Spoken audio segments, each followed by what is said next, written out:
Olá! Hoje a gente vai falar um pouco do hiperadrenocorticismo, quando suspeitar e o que devemos ter cautela em usar ou o que não fazer em caso de suspeita. Bom, hiperadrenocorticismo, o que você pensa? Poodle, idoso, obeso. Ok, realmente é um quadro clássico, né? Todas as raças podem ter, claro que o poodle é mais predisposto, a gente vê mais na prática, né? Mas o que a gente pode também, além do poodle idoso obeso, pensar quando a gente suspeita do hiperadrenocorticismo ou para suspeitar do hiperadrenocorticismo? Bom, animal obeso, animal em poliúria polidipsia, extremamente importante. Às vezes a gente pensa que é uma diabetes, e pode ser, né? Ou não. Então, assim, paciente que tem diabetes precisa também suspeitar de hiperadrenocorticismo. Paciente que tem crises de pancreatite, paciente, como a gente já falou, obeso, paciente que tem dermatite crônica aliada a algum desses fatores, né? Colaretes, aquele abdômen ventral com a pele muito fininha, aquelas veinhas aparecendo super nítidas, né? Então, assim, são alguns fatores ou alguma junção de fatores que leva a gente aí levando um raciocínio clínico para o hiperadrenocorticismo, né? Então, animal tende a ter de meia idade a idoso, repetindo, obeso, pode ter quadros de dermatite crônica, a pele mais fina, pelo rarefeito, poliúria, polidipsia, que é muito importante, pacientes que desenvolvem diabetes e tem também algum desses outros fatores agregados, pacientes com pancreatite, tá? Com também esses outros fatores agregados. Isso na parte clínica. E quando a gente pensa na parte laboratorial?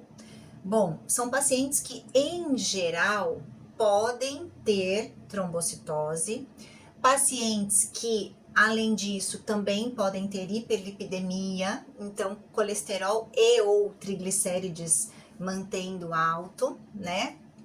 A gente verifica um quadro de enzimas hepáticas em geral alteradas, elevadas, e aí a gente trata aquilo ou fica do mesmo nível, ou continua alto, ou não baixa, né? Além disso, é uma dica também legal você ter a ALT um pouco elevada ou normal e a fosfatase sempre mais elevada, tá? Então, às vezes você tem uma ALT de 120 com uma fosfatase de 500. Poxa, quando tem essa diferença aliada a alguns outros fatores que a gente já falou aqui, é importante pensar sim em hiperadrenocorticismo, tá? Além disso, paciente ofegante, às vezes você não sabe a causa, você já está descartando várias causas e nada, pode pensar em hiperadrenocorticismo.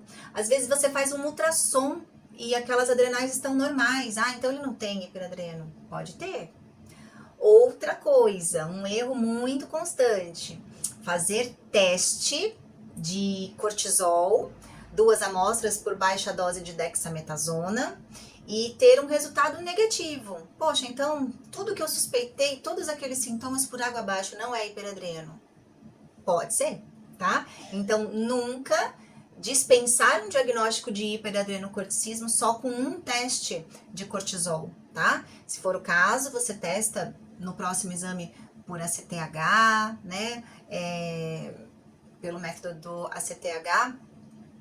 E é importante você sempre considerar, mesmo com exame negativo. Claro que nunca pode tratar com um exame negativo, então tem que ir persistindo, tentando o diagnóstico. O que às vezes é um desafio pra gente, né, Vete? Porque os testes não são baratos, não são todos os tutores que conseguem, né, custear, e às vezes para custear um teste já é uma dificuldade, imagina 2 ou 3, né, e às vezes acontece isso.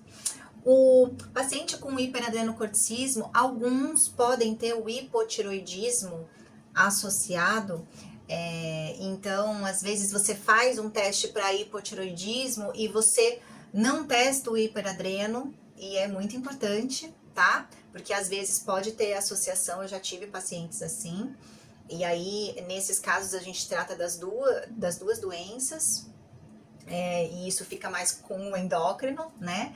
Mas a minha missão aqui é falar quando que você deve ligar a sua luzinha e pensar, poxa, será que é hiperadreno, né? Se eu tô suspeitando de hiperadreno, o que não é bom eu fazer? Receitar corticoide. Hoje em dia, para diversas patologias, a gente usa, né, a corticoide como medicação que acaba sendo mais efetiva, né? Tanto sistêmica, oral, injetável, quanto tópica. Então, às vezes, a gente usa para aquela dermatite, a gente usa para aquela otite, né? E muitos animais, às vezes, com o corticoide tópico, acaba tendo um certo efeito sistêmico, o que é complicado, né? Até pra gente testar, então tem que ficar aí uns 30 dias sem uso nenhum de corticoide pra gente testar. E também pode descompensar um pouco o quadro quando a gente usa corticoide, né? Muito importante nesse paciente a gente controlar peso, controlar dieta, porque é um paciente que tem constantemente uma tendência para obesidade, em sua grande maioria, né? Tratar sempre o fígado, porque esses pacientes costumam estar sempre com as enzimas elevadas, né? Muito ou pouco. Avaliar pressão é muito importante.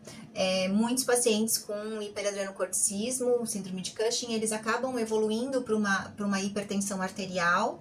Então, muitas vezes, são pacientes que a gente trata com diversos medicamentos para que a gente trate cada sintoma que a doença está desencadeando, né? Então, a gente faz um antihipertensivo, aí a gente vê colesterol e triglicérides alto, a gente começa com uma medicação para baixar colesterol e triglicérides, aí a gente trata do fígado com o seu protocolo, né, para fígado. Então, tem pacientes que já desenvolvem diabetes, aí a gente trata a diabetes, e tudo isso, VET, tá vindo da síndrome de Cushing. Então, é super importante aliar uma suspeita clínica com várias dicasinhas, vários sintomazinhos que vão aparecendo ali, você já ir ligando o seu alerta para o hiperadrenocorticismo, tá? E aí, gostou do tema? Espero que você tenha aproveitado o conteúdo. E se você tiver alguma dúvida, clica no link da descrição e me chama lá na consultoria que eu tenho o maior prazer de te ajudar.